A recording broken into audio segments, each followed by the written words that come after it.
(2022년이) 저물어가는 시점에서 볼 때 올해는 어떤 해보다도 기후변화로 인한 이 소위 말하는 기후재앙이 전 세계적으로 많은 사람들을 고통스럽게 하였고 또 여전히 그것이 진행 중에 있습니다.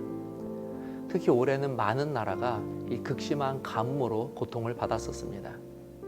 그 중에서도 유럽의 가뭄은 특히 심각했는데 스페인에서의 한 저수지에서는 이 저수지 바닥이 마르면서 저수지 바닥에 있었던 고인돌이 모습을 완전히 드러냈다고 합니다. 이것은 이 저수지가 1963년에 완성된 이후 처음으로 드러난 것이라고 합니다.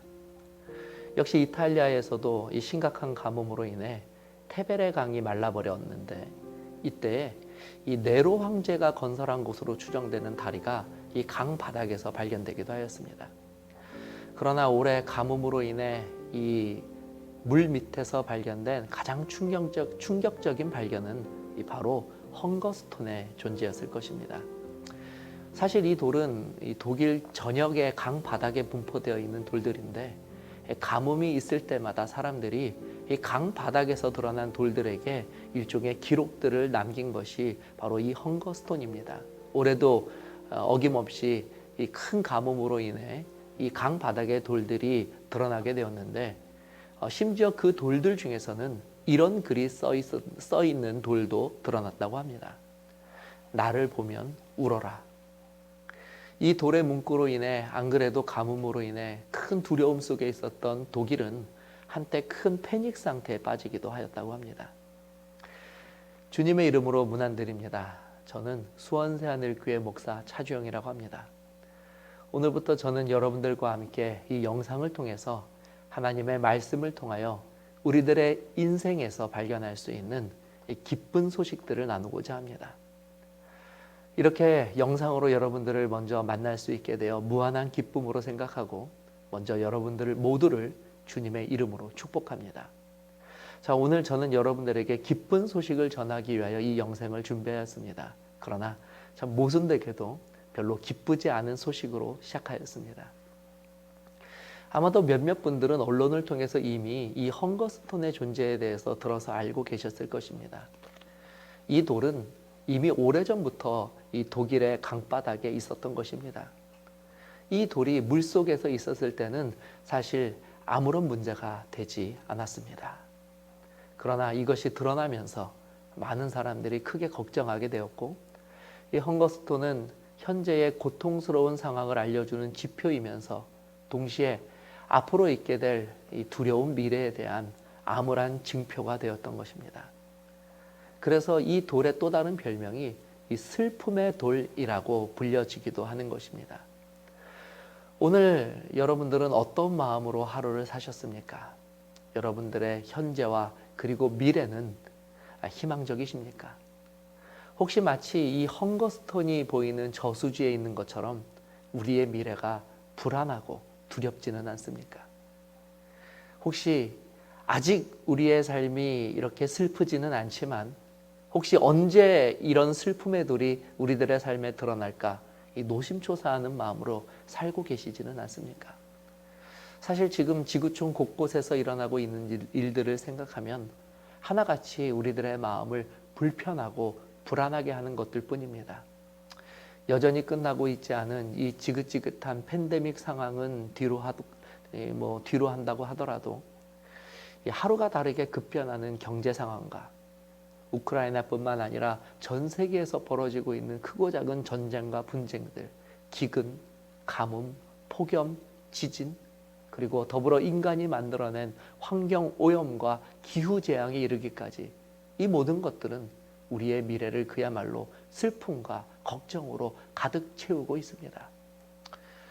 어떤 면으로 보아도 우리가 그동안 의지하였던 모든 것들에게서 우리는 이 슬픔의 돌들을 보고 좌절하고 절망할 수밖에 없는 것이 바로 오늘 우리가 처한 상황이라고 말할 수 있습니다.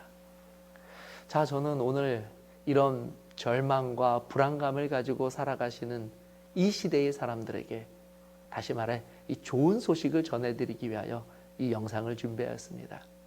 그 좋은 소식이란 바로 이 교회에서 말하는 복음이라고 말하는 것입니다.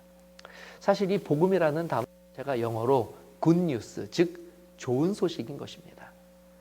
그렇다면 지금 이렇게 절망적인 상황에 놓인 우리들에게 희망을 줄 수 있는 좋은 소식이란 도대체 무엇이며, 그리고 그 좋은 소식이 있다면 정말 우리는 그것을 믿고 따를 수 있을 것일까요? 저는 이 복음을 먼저 말씀드리기 전에 여러분들에게 이 책을 소개해 드리기를 원합니다. 바로 이 책의 이름이 성경입니다. 성경은 사람이 아닌 신, 즉 교회에서 말하는 여호와 하나님께서 사람에게 주신 그 계시를 기록한 책입니다. 성경 디모데후서 3장 16절에는 다음과 같은 말씀이 기록되어 있습니다. 모든 성경은 하나님의 감동으로 된 것으로 교훈과 책망과 바르게 함과 의로 교육하기에 유익하니. 따라서 이 겉모습은 우리가 흔히 서점에서 볼 수 있는 책의 형태를 띠고는 있지만 사실 이 세상 어떤 책에서도 찾아볼 수 없는 중요한 특징을 한 가지 가지고 있는데, 바로 이 책의 저자가 여호와 하나님이시라는 것입니다. 또한 이 두 번째 중요한 특징이 있는데, 이 책이 바로 여호와 하나님께서 쓰신 책이기 때문에 이 내용이 영원할 뿐만 아니라 거짓이 없고 진실하며 어떠한 오류도 없는 완전한 내용을 담고 있는 이 세상에 존재하는 유일한 책이라는 사실입니다. 시편 119편 160절에는 주의 말씀은 진리이오니 주의 의로운 모든 규례들은 영원하리이다 라고 기록하고 있습니다. 다시 한번 정리하자면 성경은 여호와 하나님께서 하나님의 말씀으로 기록된 이 세상의 유일한 진실하고 영원한 책이라는 것입니다. 이미 알고 계신 것처럼 당연하게도 이 기독교의 모든 신앙은 바로 이 성경 말씀 위에 기초한 것입니다. 그리스도인들도 사실 한때는 이 세상 속에서 살아가면서 세상이 이야기하고 세상이 주장하는 대로 우리들의 삶을 맡기고 살아갔던 사람들이었습니다. 그러나 오늘 우리가 살펴본 것처럼 우리가 살아가는 이 세상 어디에서도 사실 우리는 해답을 찾을 수 없어서 늘 불안하고 갈급한 심령으로 살아야만 하였습니다. 어디에서도 만족과 평안과 기쁨을 찾지 못한 채 결국 우리들이 할 수 있는 것이란 우리들의 인생을 체념하고 또 그렇게 두려워하면서 살아가는 것입니다. 그런 우리들이 그리스도인이 되면 바로 이 성경을 통하여 하나님의 계시된 말씀을 발견하게 되고, 그리고 우리가 그토록 찾아 헤매던 이 세상이 알려주었던 삶의 방식과는 다른 인생의 참된 진리를 깨달아 알 수 있게 됩니다. 예수님께서는 이 사실을 직접 다음과 같이 성경에 기록하셨습니다. 요한복음 8장 32절입니다. 너희가 진리를 알지니 진리가 너희를 자유롭게 하리라.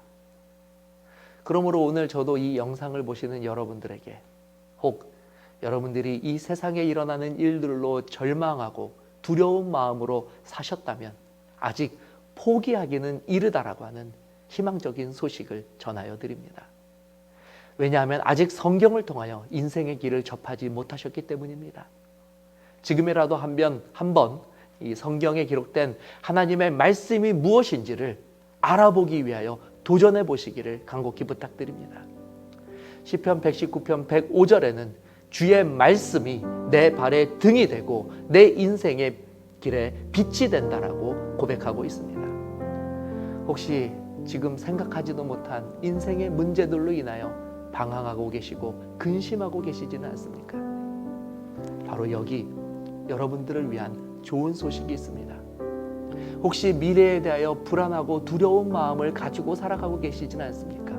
바로 여기 여러분들을 위한 좋은 소식이 있습니다. 혹시 오늘 나에게 확실한 인생의 길이 무엇인지 그것을 찾기 위하여 갈급한 심령을 가지고 계십니까? 바로 여기 여러분들을 위한 그 좋은 소식이 기록되어 있고 오늘 그것을 찾을 수 있는 기회가 여러분들에게 주어졌습니다. 예레미야 29장 11절 13절에는 하나님께서 오늘 우리에게 이 계시를 주신 하나님의 뚜렷한 목적이 기록되어 있습니다. 여호와의 말씀이니라. 너희를 향한 나의 생각을 내가 아나니 평안이요 재앙이 아니니라. 너희에게 미래와 희망을 주는 것이니라. 너희가 내게 부르짖으며 내게 와서 기도하면 내가 너희들의 기도를 들을 것이요 너희가 온 마음으로 나를 구하면 나를 찾을 것이요 나를 만나리라. 여러분들의 인생이 우리가 발견한 이 희망으로 우리와 같이 가득 차고 평안하고 기쁨이 충만한 삶이 되기를 진심으로 소망하고 기도드립니다.